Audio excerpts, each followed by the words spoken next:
bienvenue dans la pause fitness. Alors, ce podcast est réservé à ceux qui veulent améliorer leur nutrition, leur entraînement et aussi peut-être leur style de vie. Donc pour tous ceux qui me suivent depuis quelques temps déjà, vous pouvez me laisser une petite évaluation sur la plateforme de podcast de votre choix. C'est ce qui m'aide le plus. Allez, on démarre l'épisode.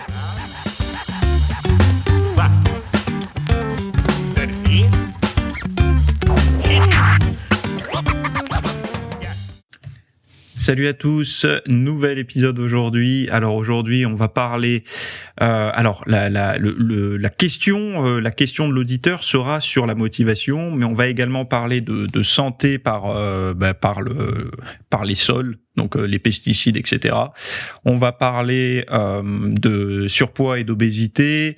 On va parler de cancer de la prostate, mais vous allez voir que il y a toujours un lien. Hein. J'essaye toujours de tirer des lignes droites ou des lignes courbées par rapport au style de vie fitness et tout ça. Et déjà, j'aimerais, avant de démarrer, vous remercier pour tous les messages que vous m'envoyez ou avis, etc. sur les plateformes de podcast. Je me rends compte que j'ai des retours de personnes un petit peu de tous les horizons, hein, déjà des hommes, des femmes, des jeunes, des moins jeunes, et ça me fait toujours très plaisir, surtout de voir dans quelle situation, vous écoutez les podcasts, ceux qui m'envoient en story, les lieux dans lesquels ils m'écoutent, que ça soit par exemple sur leur tapis de cardio, que ça soit pendant leur balade, pendant leurs abdos en fin de séance, etc. Moi, ça me fait toujours plaisir et merci beaucoup, parce que je j'ai pas toujours des réponses à vous donner, par exemple sur les plateformes d'avis, sur les endroits où vous pouvez laisser des avis, par exemple sur Apple Podcast, j'ai pas la possibilité de vous répondre. Donc je vous réponds ici. Merci beaucoup. Je lis tous les avis. Dès que je les vois, je les lis. Ça me fait toujours très plaisir. Donc merci. Voilà. Bon, on commence le podcast par rapport au... Alors, juste avant de démarrer, comme d'habitude, vous le savez, je parle de ce que j'ai produit pour les VIP le week-end. Alors, ce week-end est sorti une vidéo qui s'appelle Microbiote chez le sportif. C'est pas un condensé de vieilles choses, etc. Non, au contraire, c'est un rapport récent plutôt, qui vient de sortir de plusieurs chercheurs, hein, qui ont vraiment étudié le microbiote, particulièrement chez le sportif, pour le sportif, donc sportif d'endurance ou sportif de force, enfin on va dire plutôt sportif, activité intense, activité modérée, et de voir un petit peu les modifications qu'il peut y avoir, les bienfaits et les inconvénients, parce que vous allez voir qu'il y a notamment un nutriment qui pose problème, et qui peut poser problème si on fait pas correctement les choses. Et donc voilà, ça apporte un petit peu de progrès dans la connaissance par rapport à ça. Le microbiote qui a été beaucoup discuté, on en a beaucoup discuté pendant une période, vous avez bien vu dans les médias, le ventre, le deuxième cerveau, etc. Aujourd'hui, ça se calme un petit peu, mais il faut savoir une chose, c'est que la recherche, elle, ne se calme pas par rapport à ça, et qu'il y a bel et bien des choses qui sortent, qui sont découvertes, et du coup, c'est important d'en discuter, c'est important de mettre un petit peu à jour ses connaissances, parce que il y a beaucoup de nutrition à l'intérieur de ça, également d'activité physique, bien sûr, mais il y a un gros facteur nutritionnel. Donc du coup, c'était important pour moi d'en parler avec vous. Donc vous pouvez retrouver le lien dans la description de cet épisode, donc dans les notes, je sais pas sur quelle plateforme vous m'écoutez, mais vous aurez le lien. Ça s'appelle Microbiote et sport, ou Microbiote chez le sportif. Vous cliquez, vous accédez, vous devenez VIP, et vous avez accès à l'intégralité du Netflix version fitness que je vous propose. Voilà. Bon, avant de démarrer, les trois sujets que je vais aborder là rapidement, on va prendre notre temps, mais j'aime pas trop parce qu'ils sont un peu pessimistes, négatifs. On est quand même là actuellement, vous avez assez de pessimisme dans votre quotidien, j'imagine. Je vais essayer de prendre le discours, en tout cas les actus que j'ai récupérés, de les prendre froidement. Et puis, on va essayer d'en discuter un peu ensemble. Donc, la première chose, c'est les Français fortement exposés aux métaux lourds. Bon. Pour expliquer ces résultats, Santé publique France pointe du doigt, le tabagisme et la consommation de poissons et fruits de mer. Merde. Pourtant, par rapport à l'ENNS 2006-2007, les habitudes alimentaires n'ont pas changé. soulève Clémence Filol, et qui est responsable de l'unité de surveillance des expositions. Plusieurs facteurs peuvent jouer sur cette augmentation, comme le fort passé industriel de la France, envisage-t-elle. Bon, moi, ce que je vois ici, évidemment, il y a quelque chose de problématique, et vous allez voir là où moi, il y a deux choses que je pointe là-dedans. La première chose, c'est qu'autour de moi, je n'ai pas l'impression que les gens mangent plus de poissons ou de fruits de mer. Globalement, j'ai pas l'impression qu'ils en mangent tout court. Le poisson et les fruits de mer dans l'alimentation des gens moyens est assez misérable. Bon, est-ce que y a de plus en plus de personnes qui mangent des sushis? Peut-être, mais est-ce que c'est ça qui fait la grande différence? Je sais pas. Enfin, je veux dire, il faut pas l'oublier. Les sushis sont devenus à la mode. Ça arrivait assez récemment et tout ça, mais bon, bref. Moi, ce que je vois quand même, c'est que, comme elle dit Clémence Filol, plusieurs facteurs peuvent jouer sur cette augmentation, etc., etc. Et le fort passé industriel de la France. Bon, est-ce que justement, alors, il parle des terres. Les terres sont contaminées. Donc, les terres, l'eau également est contaminée. Donc, ce qui veut dire que les animaux terrestres qui boivent, qui mangent, etc. Donc, ce qu'on leur donne, eh ben, eux aussi, ils peuvent être sujets à cette exposition aux métaux lourds. Donc, du coup, nous, on va les retrouver quand on va manger la viande, quand on va manger certainement aussi des végétaux. Hein. Il y a certains végétaux qui doivent les stocker. Donc, les pesticides, c'est pas... Enfin, les pesticides. Les métaux lourds, c'est pas quelque chose. Alors, on en trouve beaucoup dans les poissons. En fait, dans les trucs, le foie, etc. Les trucs très gras et tout, parce que ça, forcément, ça se stocke un petit peu là-dedans. Mais étant donné qu'on ne repère pas, enfin, je sais pas vous, ce que vous pouvez constater là-dessus, mais il n'y a pas d'augmentation enfin, vous avez pas vu un fort effet de mode vers, par exemple, les moules. Non, j'en vois pas, moi. Mais le deuxième problème que je note là-dedans, c'est que qu'est-ce que ça peut conduire comme comportement? Sur les sols français, on est fortement exposé aux métaux lourds. Donc ça veut dire que les produits que nous produisons, donc la création de nos terres, entre guillemets, ce qu'on tire de nos terres, consommer local, et ce serait quoi, enrichi en métaux lourds, on serait quand même... Enfin, est-ce que vous voyez là où je veux en venir dans le discours? Il y a une problématique. D'un côté, on veut encourager la production locale, d'aller se servir, au poissonnier qui va pêcher dans les mers du coin, etc. Enfin, si on habite proche de la mer ou de l'océan, j'en sais rien, mais donc on veut encourager ça, et d'un autre côté, on nous balance que les Français sont fortement exposés aux métaux lourds, la consommation de poissons et de fruits de mer. Donc, qu'est-ce qui peut se passer? Est-ce que une personne aujourd'hui qui dirait, écoutez, moi, les produits en France, ils sont un peu trop saturés en métaux lourds, donc je vais prendre des poissons qui viennent d'autres pays. Donc, vous voyez bien la problématique là. Est-ce qu'on parle au niveau économique, au niveau on utilise, et puis même écologique, parce que faire importer des produits, l'impact environnemental est important. Ou est-ce qu'on choisit sa propre santé, on va aller choisir des aliments plus sains, mais qu'on fait importer. Donc là, il y a, vous voyez, lors d'un débat, comment on fait? Les pro-écolos vont défendre les produits locaux, et les pro-santé vont défendre les produits de meilleure qualité.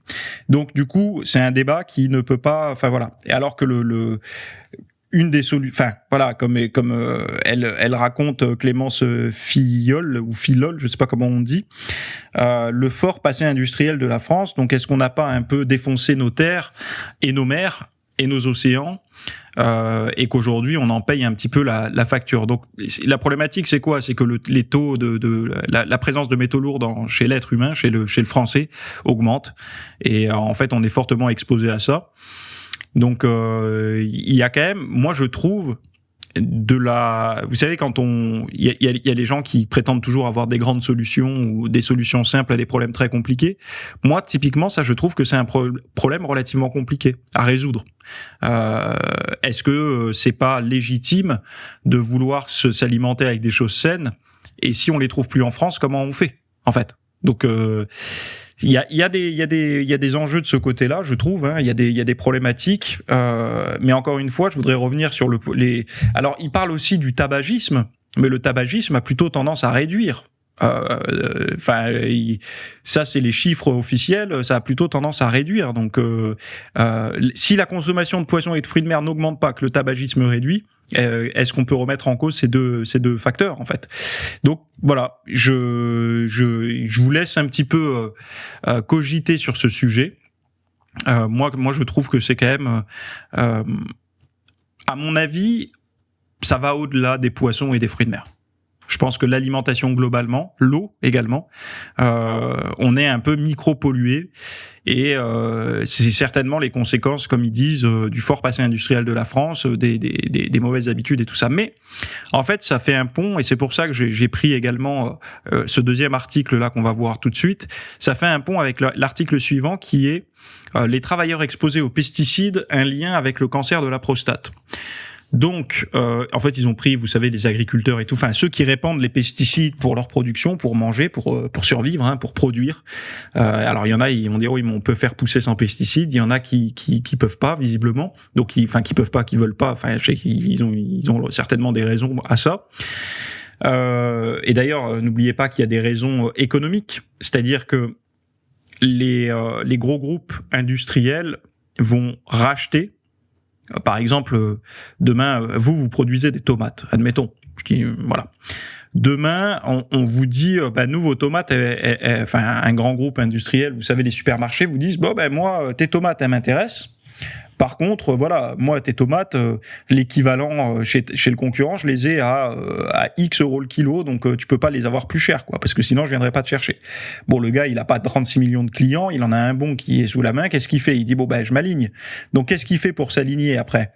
Forcément, il faut qu'il produise beaucoup pour pouvoir manger, parce que on lui achète à un prix dérisoire. Donc, on pointe directement du doigt l'agriculteur ou le paysan entre guillemets. Moi, j'aime bien dire ça comme ça. Mais finalement, c'est pas lui. Lui, il n'est pas responsable de ça. En fait, on lui impose un prix qui ne lui permet pas de produire en plus petite quantité et de meilleure qualité, puisqu'en fait, lui, il est obligé d'en vendre beaucoup pour manger. Pour lui manger, pour payer ses crédits, ses tracteurs, son espace d'activité, etc. Et il faut que sa production qui dit beaucoup dit il va y avoir des bestioles, des parasites, des machins et tout. Donc c'est un cercle un peu vicieux et malheureusement il y a un autre point négatif, c'est que ces travailleurs-là sont exposés aux pesticides puisqu'ils les répandent, et donc il y a des problèmes pour leur santé. Alors longtemps on disait non, non, si. L'expertise de l'ANSES conclut à un lien probable entre exposition aux pesticides et à la survenue du cancer de la prostate chez ces personnes-là. Donc cancer de la prostate, un des cancers les plus négligés. Ça arrive tard. Et puis en plus on en parle peu. On en parle, mais c'est assez marginal par rapport aux autres types de cancers. On en parle assez peu. Et donc du coup, il y a un lien entre les deux. Bon, cancer de la prostate, pour rappel, il y a quand même un facteur hormonal là-dedans. Donc pesticides, du coup, lien avec les hormones. On sait que dans le monde du fitness, dans un bon style de vie et tout, on essaye quand même d'avoir ces hormones qui fonctionnent correctement, sa production hormonale qui fonctionne correctement. Alors pas forcément à la hausse, on n'essaye pas de se doper naturellement avec des techniques X ou Y, puisque de toute façon ça n'est pas possible. La seule chose qu'on peut faire avec des bonnes habitudes de vie, c'est tenter d'avoir un niveau satisfaisant et normal par rapport à sa physiologie de base, mais de se doper avec je sais pas moi, avec du cardio-hit ou des choses comme ça, en fait on peut pas parler d'augmentation on va dire supra-physiologique, quoi. C'est juste pour amener ces taux à la normale, quoi, parce qu'on les a plutôt bas avec un mode de vie classique. Donc je reprends les citations, un nombre important de secteurs, professions et travaux ont été identifiés comme les activités agricoles, toute culture et type d'élevage, les secteurs de la lutte antiparasitaire, de la protection du bois, donc messieurs les gardes forestiers, messieurs, mesdames, gardes forestiers, du jardinage et paysagistes, donc paysagisme plutôt, donc toutes les personnes qui entretiennent les espaces verts et tout ça, les professions liées aux soins des animaux, à l'entretien de la voirie, la filière des déchets, le traitement des eaux, etc. Donc vous voyez qu'il y a quand même un large panel de métiers qui sont touchés par les pesticides, alors qu'on n'y penserait pas forcément. Alors que bon, effectivement, le traitement des eaux. Alors traitement des eaux, la problématique, c'est le traitement des eaux. C'est aussi l'eau qu'on retrouve dans le robinet. Hein. Donc il y a, vous voyez en fait la problématique. Donc si ça augmente, comme on voyait la présence de métaux lourds et tout ça, mais également de pesticides, est-ce que c'est pas dans l'eau de boisson ?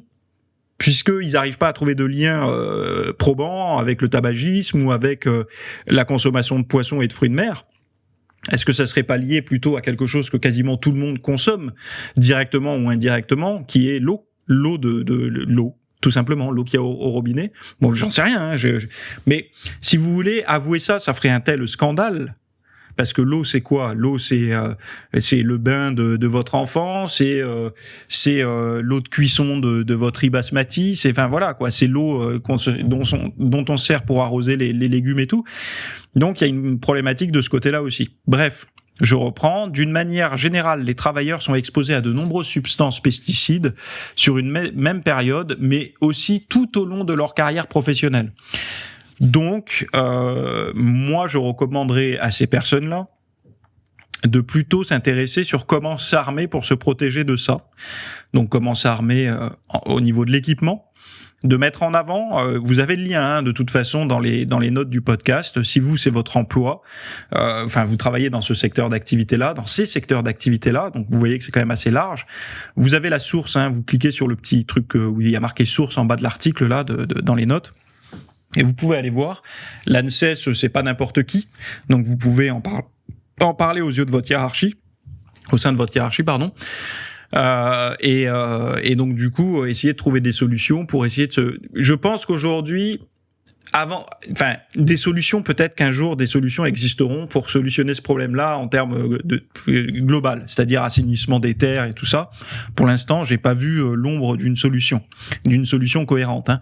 Mais en attendant, n'oubliez pas qu'il existe quelque chose qui s'appelle les béquilles, des traitements, des choses. Alors traitement, n'entendez pas un traitement médicamenteux.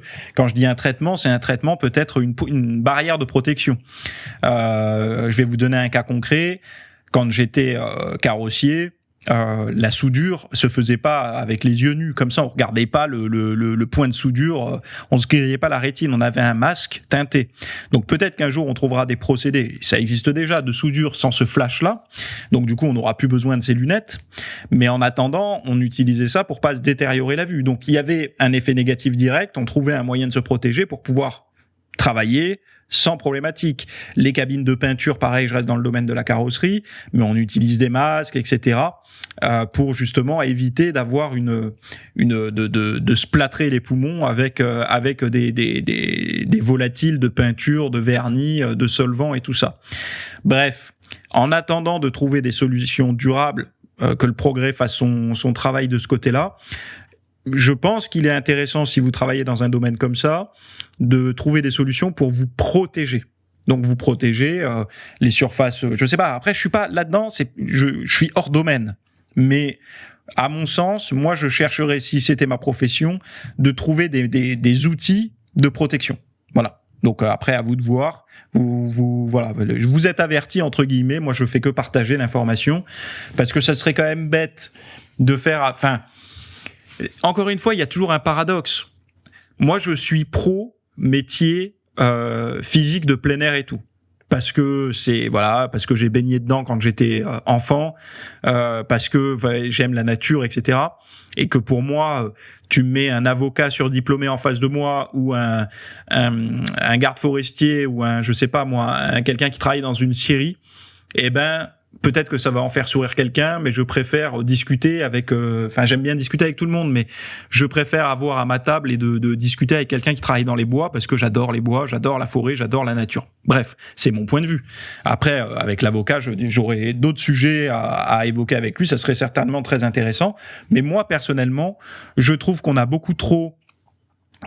mis en lumière, vous savez, dans le côté métier classe, métier désirable, etc., des métiers très intellectuels qui sont réellement des métiers difficiles, hein. Il faut un certain niveau d'études et tout, mais je dis pas qu'il faut les rétrograder, ces métiers-là, en termes de perception aux yeux du grand public. Je veux simplement dire qu'ils peuvent rester à la place où ils sont, mais il faut arrêter de dégrader les métiers que moi je trouve très nobles, en fait. Ceux qui entretiennent nos espaces verts, c'est quand même cool de se promener dans sa ville ou dans son village et de tomber sur un espace vert qui est correctement tondu, où les arbres sont bien taillés. Vous travaillez certainement, peut-être pour certains d'entre vous, dans une entreprise où il y a des personnes qui viennent entretenir les espaces verts. C'est fait pour vous, c'est fait pour l'image de la boîte, mais aussi votre confort à vous. C'est quand même plus agréable d'aller prendre votre café après manger en posant les yeux sur un espace vert agréable, etc. Pareil, quand vous allez vous promener dans vos forêts autour de chez vous, eh ben s'il y a de moins en moins d'incendies, enfin de moins en moins, non, je dis des bêtises là, c'est de plus en plus, mais qu'il y en a quand même, c'est pas, on essaye quand même de faire des choses allant dans le bon sens. Vous savez qu'il y a arrivé à certaines périodes, il faut absolument tailler les herbes hautes, faut faire des choses pour éviter le risque d'incendie. Pourquoi ? Parce que le risque d'incendie, bon là je sors de mon domaine, mais il y a une notion climat et environnement qui se dégrade, ça c'est une chose, mais il faut pas oublier que les personnes qui s'occupent de la protection des bois et tout ça contribuent justement à ce que ça devienne pas chaotique de ce côté-là, que l'humain a quand même un rôle direct à jouer là-dessus, et donc ces métiers-là ils sont souvent oubliés parce que c'est pas des médecins, parce que c'est pas des aides-soignants ou des infirmiers, donc du coup ils sauvent pas des vies directement, mais ils nous permettent quand même d'avoir des environnements agréables à l'œil, agréable pour s'y promener. N'oubliez pas que si vous avez un coup de mou, allez faire un tour en forêt, vous verrez que vous reviendrez plutôt oxygéné et avec les idées plutôt claires. Et toutes ces choses-là, moi, c'est pourquoi je parle de tout ça, parce que souvent quand les personnes me disent Théo, j'aimerais bien adopter un style de vie fitness, quand c'est des jeunes, évidemment, qui me disent j'aimerais bien faire attention et tout, et ce sont des personnes qui viennent du monde de la génération des années 2000, qui sont nés avec un téléphone quasiment dans la main, avec une console de jeu pour meubler les ennuis, et puis avec internet et tout ce qui va avec. Je leur dis déjà pourquoi tu t'orientes pas vers, avant de penser musculation, avant de penser nutrition et tout, pourquoi tu t'orientes pas vers une carrière avec un travail plutôt physique. Donc, et je cite, j'avais même fait un long cours, une formation sur mon site, tous les travails fitness que j'avais jugé intéressant, et j'avais mis en fait des idées, parce que beaucoup de personnes quand ils pensent au travail fitness, ils pensent travailler comme coach ou comme nutritionniste ou comme patron de salle de sport, et moi je leur avais dit non, vous avez plein d'autres métiers comme ça, et je leur ai donné, et ça avait vachement plu en fait, parce qu'il y a des gens qui ont même des gens qui étaient en carrière depuis un certain temps, qui ont remis un petit peu en perspective leur future carrière, parce qu'ils ont envie justement d'avoir un lien avec la physique, en fait, enfin pas la physique, le monde physique, le monde de l'activité physique, voilà, pas la physique, pas le terme de la physique, je veux dire le monde de l'activité physique. Ils avaient envie de remettre le pied dedans, et donc ils ont certains, et vous le voyez, il y en a beaucoup qui partent des métiers un petit peu trop intellectuels au bout de quelques années.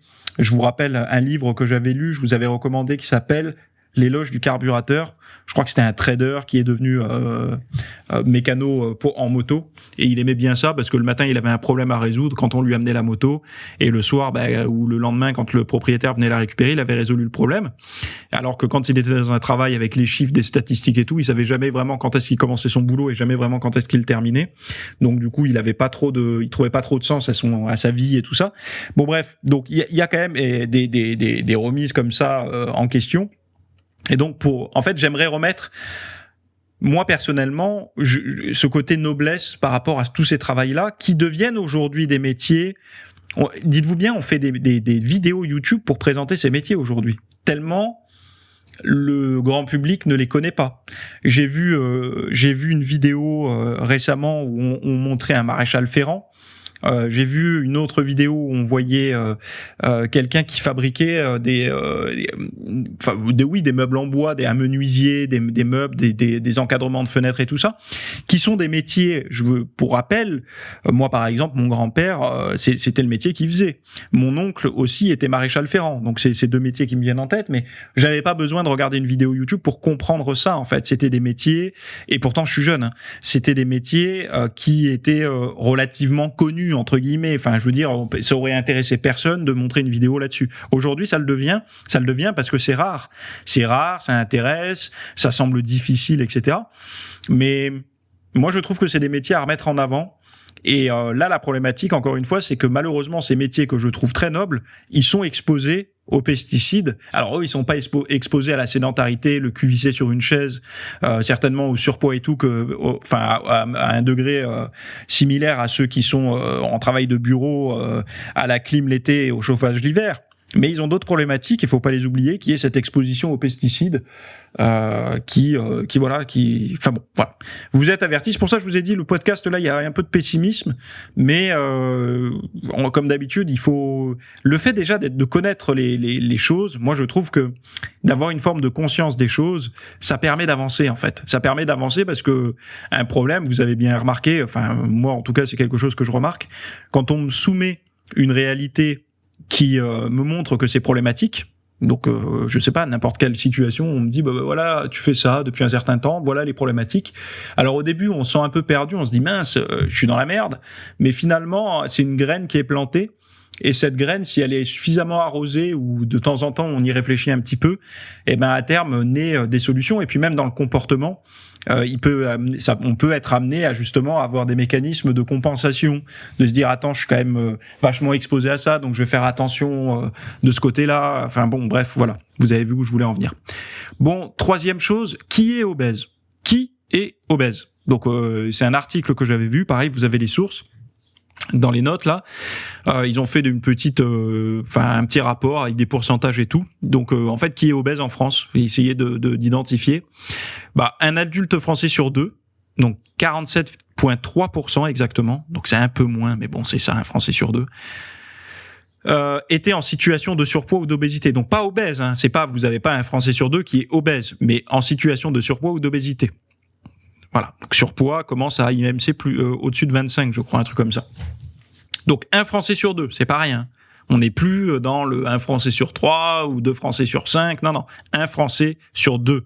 C'est pas, enfin voilà. Donc on continue, les femmes sont plus affectées que les hommes. 17,4% de femmes obèses contre 16,7% d'hommes. Alors là, on parle de l'obésité.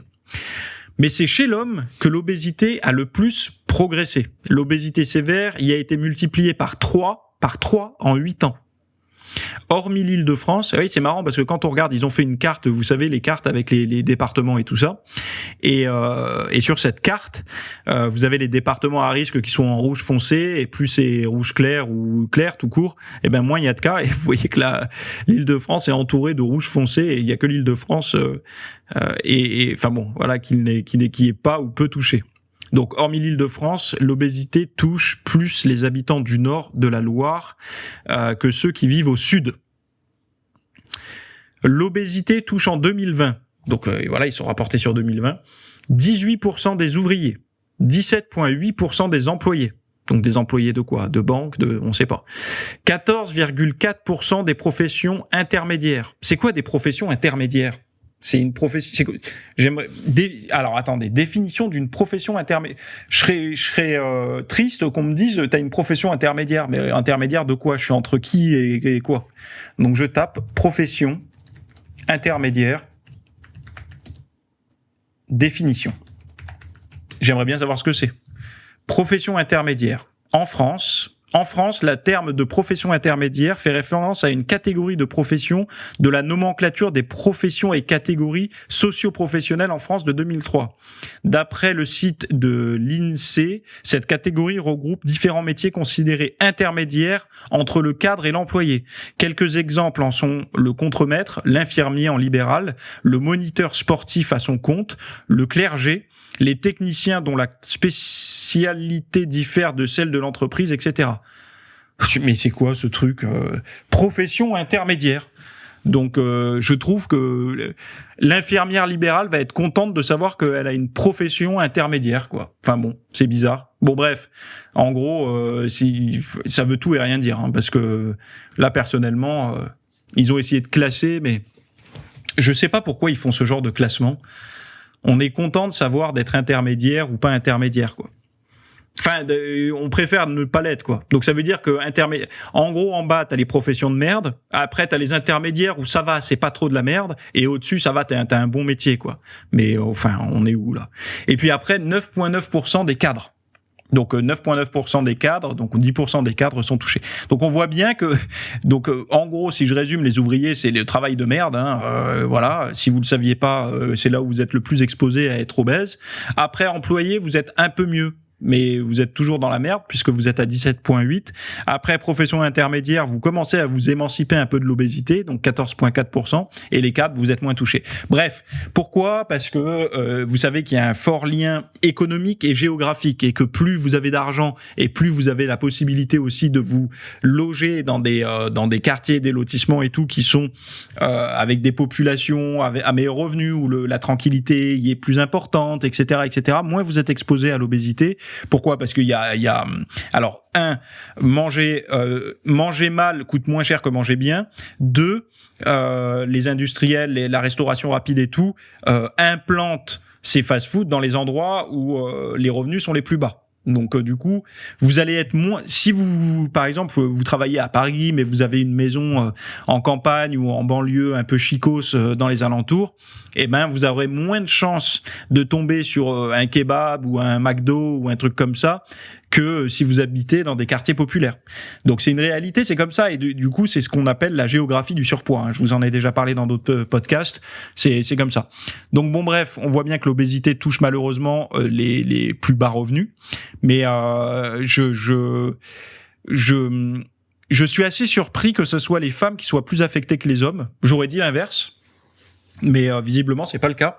Mais par contre, chez les hommes, ça a fortement augmenté, multiplié par 3 ces 8 dernières années.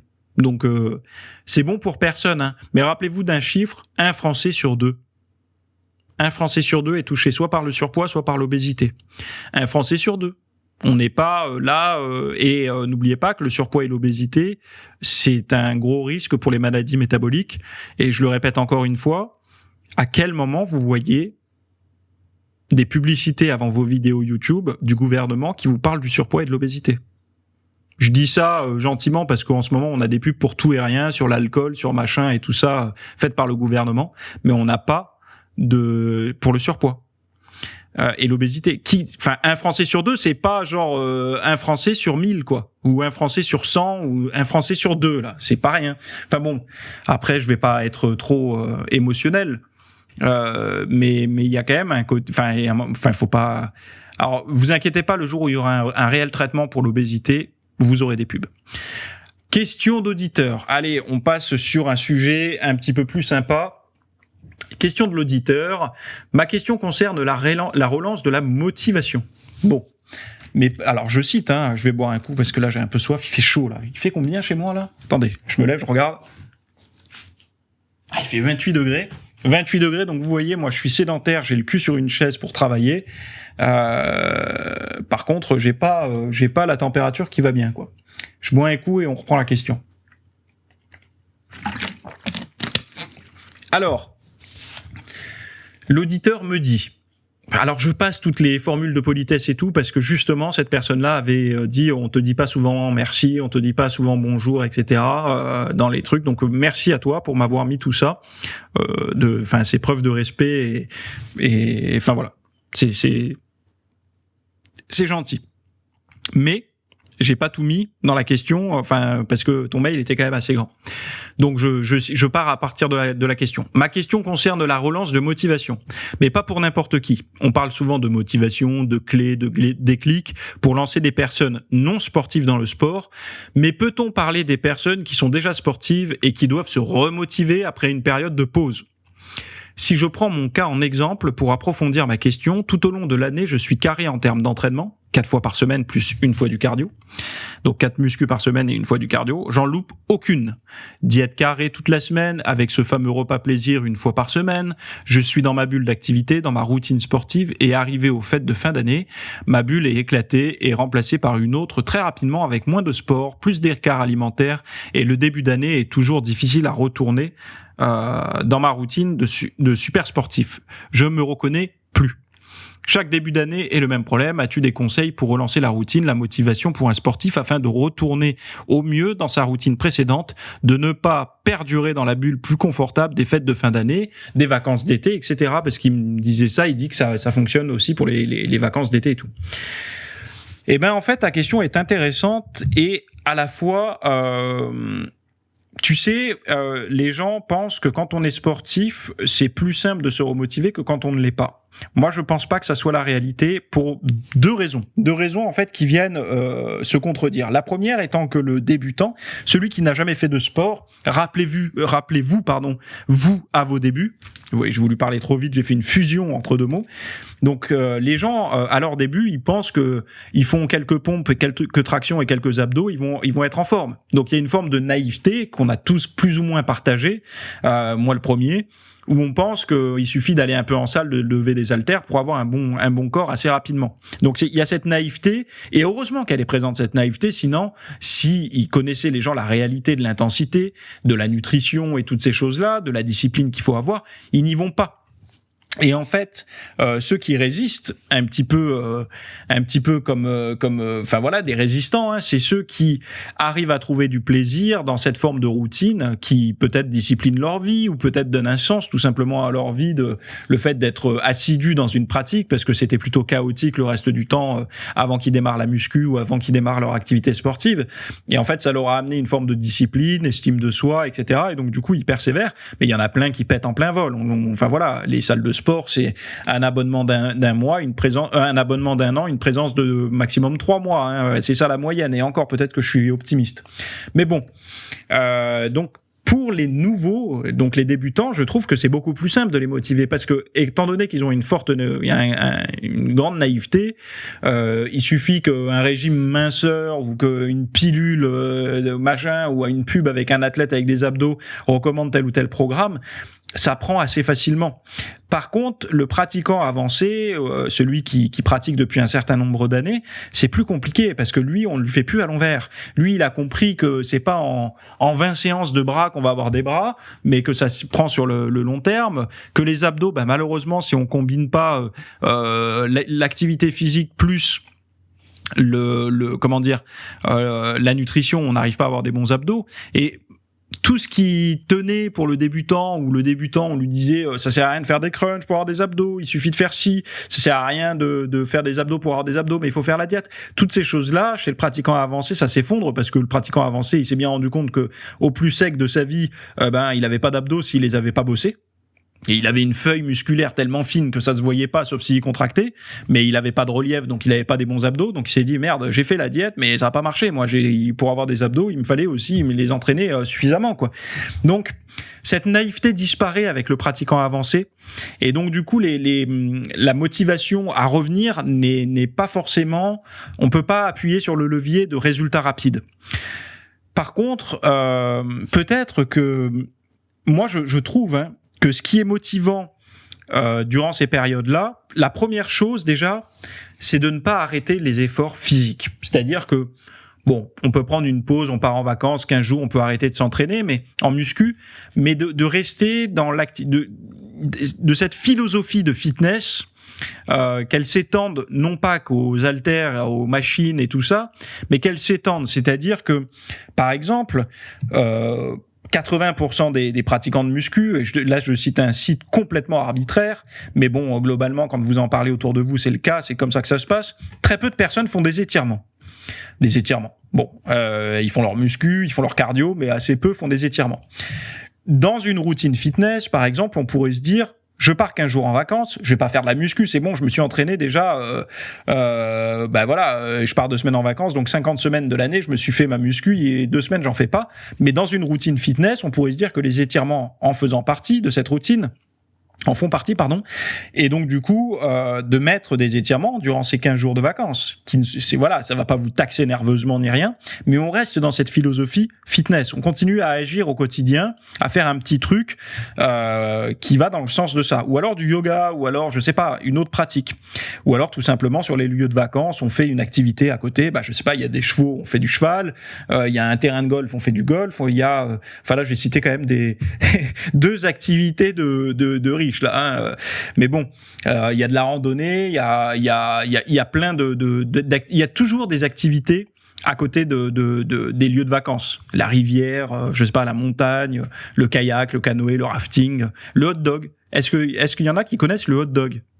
Moi, j'en ai fait à Briançon. Du hot dog, c'est un mélange de rafting et de canoë. Donc en fait, c'est un canoë en matière rafting. Et donc j'avais fait les gorges c'est quoi là-bas? Rappelez-moi le moi en commentaire, je me rappelle plus des gorges qu'il y a à Briançon, assez solides en termes de rapide et tout, et assez chaotique. Et j'avais fait les gorges comme ça, une bonne descente en hot dog. C'était sympa. J'ai même des photos de moi un peu joufflu à cette époque-là. Je devais avoir, je sais pas, 12, 13 ans, quelque chose comme ça. Et donc voilà, il y a toujours des activités. Donc la première chose, c'est que durant ces périodes justement où toi tu me racontes que ton style de vie se modifie en fait, tu sais, c'est un peu comme le pile ou face du Joker. T'as la face grise, claire, brillante, bien nettoyée, et puis t'as la face noire, brûlée, chaotique et tout ça. Et ben en fait, faut pas avoir de face noire si tu veux. C'est pas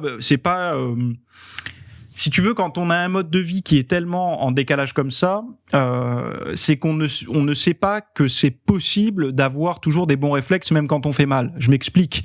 Quand t'es en vacances, ou quand t'es en vacances de fête de fin d'année ou en vacances d'été, souvent les gens, c'est blanc ou noir. Je ne peux pas faire ma muscu, je ne peux pas manger diète, alors je vais manger mal et pas faire de sport. Non.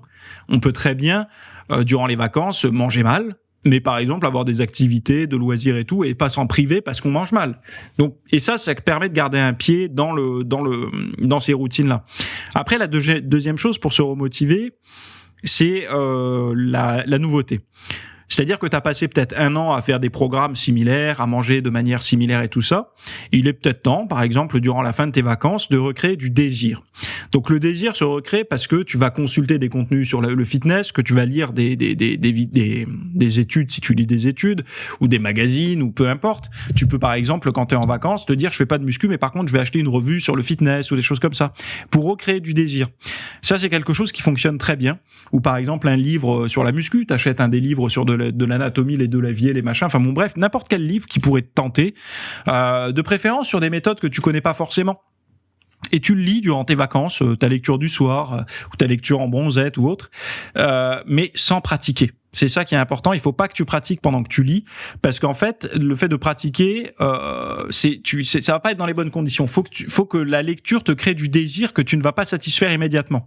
C'est-à-dire que si tu lis quelque chose, par exemple, sur les kettlebells, avec un entraînement qui te paraît intéressant pour tes routines, n'en fais pas tout de suite. Alors à la limite, tu peux aller acheter le kettlebell, mais n'en fais pas tout de suite. Attends de reprendre l'entraînement pour le faire, de faire renaître le désir. Parce que en faisant renaître ce désir-là, donc par exemple, ça peut aussi marcher pour la nutrition, hein, de lire un bouquin sur la nutrition. L'entraînement, c'est quand même mieux, je trouve, parce que c'est plus facile de passer à l'action. Enfin, après, chacun, voilà. Mais c'est quand même plus difficile de se dire, allez, je reprends la bagnole, je reviens à la salle, je me refais souffrir et tout ça. Donc, laisse naître le désir en lisant des magazines, en écoutant, par exemple, je sais pas, les contenus que je fais, les cours que je fais pour les VIP, si t'es VIP. Si tu l'es pas, bon voilà, je te force pas la main, hein, c'est pas le but, mais voilà, ça peut être une idée aussi de t'instruire en fait, d'apprendre des nouvelles choses, mais sans les pratiquer durant tes vacances, de laisser juste, comme je disais tout à l'heure, ces formes de graines germer et de faire naître ce que j'appelle moi le désir, mais le désir qu'on ne récompense pas immédiatement, enfin qu'on ne comble pas immédiatement. Et moi, je sais que c'est quelque chose qui fonctionne très bien pour moi. Quand je suis en vacances, typiquement, je ne fais des activités récréative, sportive ou ce que vous voulez, totalement autre du fitness. Des fois, je fais quelques pompes et tout ça quand j'ai mes petites routines, mes petits circuits, mais souvent, ce qui domine, ça va être des activités liées au lieu où je me trouve. La nage, enfin voilà, les promenades, les visites, les machins, où voilà, je vais bouger dans ce sens-là. Mais j'aime bien lire sur le fitness, des bouquins, des biographies, où ça parle un peu d'athlètes, parce que ça crée un désir où je me dis, moi, j'ai envie de m'entraîner là. J'ai envie de m'entraîner, mais je vais pas le faire. Je vais pas le faire parce que cette envie, elle va pas disparaître. Elle va être, et du coup, le lundi où je vais reprendre l'entraînement en revenant de vacances, cette motivation sera bien présente. Parce que comme je te disais tout à l'heure, tu ne peux plus agir sur des leviers de naïveté.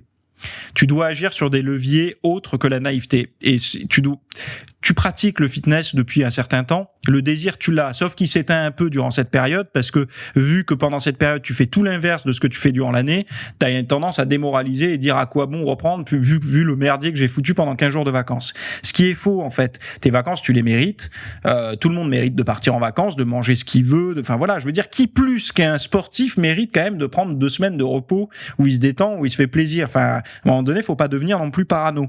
Et donc du coup, ta motivation va renaître de ça et de la nouveauté, c'est-à-dire que tu vas dire bon bah je vais commencer à écrire sur un bout de papier pendant mes vacances peut-être le nouveau programme d'entraînement que je vais faire, ma nouvelle routine. Bah tiens, j'ai un point faible musculaire là, je m'en suis jamais occupé. Donc là maintenant, ça va être sur le lundi et le jeudi, ça va être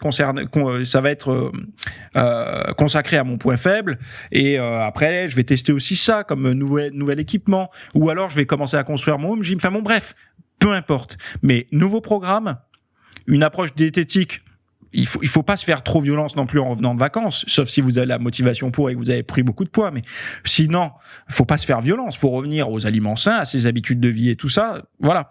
Mais préparez-le. Ça. Si vous sentez que vous avez du mal à revenir dans votre diète carrée et votre entraînement, c'est peut-être aussi que vous êtes à la fin d'un cycle. C'est-à-dire que ce que vous faisiez comme entraînement et tout, c'est arrivé à la fin. Voilà, vous avez pas envie de repartir là-dessus parce que pour vous avez l'impression de revenir en arrière. Donc vous avez besoin de progresser, de créer, de vous repencher un peu sur vos entraînements.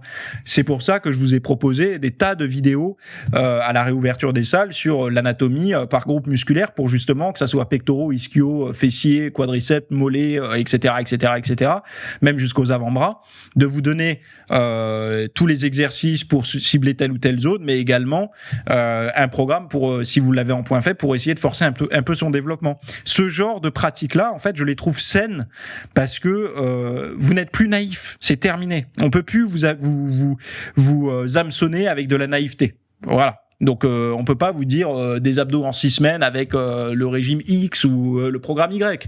Non, ça c'est mort. Vous avez une conscience de votre niveau de progression, de vos capacités de progression, de votre vitesse de progression et c'est pas sur ce genre de levier qu'il faut appuyer. Les bons leviers, c'est le désir que vous avez au fond de vous, mais vous avez du mal à aller le chercher quand vous êtes dans ces périodes de fête et tout, mais c'est normal. Comme je vous dis, c'est normal parce que ce que vous faites comme activité durant ces périodes est tellement à l'opposé de ce que vous faites durant l'année que ça a tendance un peu à vous démoraliser. Mais non, vous le méritez et c'est nécessaire pour votre équilibre mental de profiter des fêtes. Enfin, je veux dire, les fêtes, que ce soit les fêtes de fin d'année ou je veux dire, quel est le sens de la vie si on ne peut pas faire des grillades entre amis, quoi? En plein été, faire ses grillades, sa salade de riz, j'en sais rien. Son dessert, sa sieste ou sa bronzette, et puis prendre un goûter, boire un peu d'alcool si pour ceux qui boivent. Enfin, je veux dire, la vie c'est ça aussi, hein, et ne pas s'en priver. Je pense que c'est pas une bonne solution, quoi. Enfin bon, moi personnellement, je ne pourrais pas me priver des plaisirs comme ça entre amis et tout ça durant les fêtes, mais il faut voir aussi le parallèle. Est-ce que ta culpabilité augmente durant les vacances? Et ça, il faut que tu arrives à le corriger parce que tu n'as pas de raison de culpabiliser. Et souvent, l'empêchement du retour, c'est parce qu'on a l'impression d'avoir complètement déconné, d'avoir fait n'importe quoi, d'avoir 20 kilos à perdre, alors que c'est pas le cas. Alors que le physique, il s'est juste un peu ramolli. C'est normal, on stocke un peu moins de glycogène, on fait un peu plus de rétention d'eau, on a peut-être pris un peu de gras, ou alors pour ceux qui perdent facilement du poids, on a perdu un peu de masse musculaire. Mais tout ça va revenir beaucoup plus vite que si vous deviez démarrer de zéro. Donc il faut vraiment se faire confiance de ce côté-là, mais surtout garde bien en tête ça, pour au moins l'auditeur qui m'a posé la question, fabrique du désir et ne l'assouvis pas immédiatement. C'est-à-dire, tu pars en vacances dans ton sac, je te dis, va dans la bibliothèque fitness d'Amazon ou autre, et regarde des livres qui te botteraient, quoi, ou même mieux, va sur Vinted ou sur Le Bon Coin, parce que tu les auras d'occasion et en lot. Tu peux trouver des lots pas chers. Et puis en occasion, j'aime bien, moi, parce que s'il y a un côté écolo et un côté, j'aime bien quand les livres ont vécu, en fait. Et donc, du coup, tu peux te faire une petite bibliothèque comme ça, tu les mets dans ton sac de voyage. Et puis tu bouquines, ça sera ta lecture du soir ou ta lecture de comme je disais tout à l'heure de bord de piscine, de bord de mer, de bord de rivière et ou de montagne, hein, si tu vas à la montagne. Et donc du coup, ce désir va te suivre en fait. Il va te suivre et tu auras envie de l'assouvir. Il sera assouvi quand tu retourneras à la salle ou dans ton home gym à ton retour. Voilà. Allez, je vous laisse ici parce que là je parle trop dans les podcasts, vous le savez. Si vous avez envie de contenu, travailler avec des références et tout ça, basculer en VIP. Si vous aimez les podcasts, de toute façon, vous adorerez l'espace VIP puisque c'est du discours comme ça, mais sur des thèmes beaucoup plus précis, avec des concepts plus appuyés, avec justement des clés à appliquer en fin de cours de vidéo à chaque fois pour justement grappiller de la progression dans un monde qui a tendance quand même à aller un peu dans l'autre sens que le fitness, hein. Donc mon travail en fait, comme je le dis souvent, il y en a beaucoup qui me disent mais pourquoi t'as pas plus de vues sur YouTube et tout ça. Bah, tu sais, il y a un vent. Moi je suis un petit peu comme le je sais pas, je vais reprendre l'analogie avec le canoë ou le hot dog.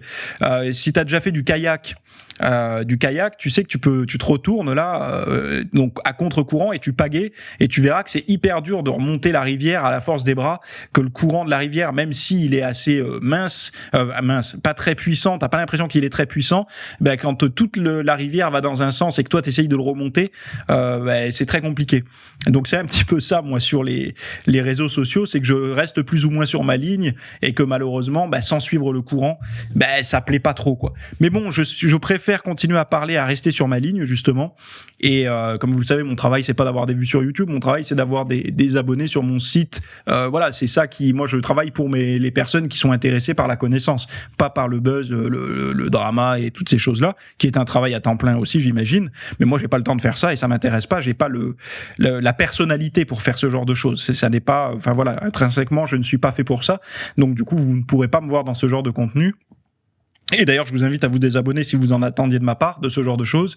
Mais voilà, moi je reste sur ma ligne apprentissage, progression, information, etc. et non divertissement. Voilà. Donc c'est dit.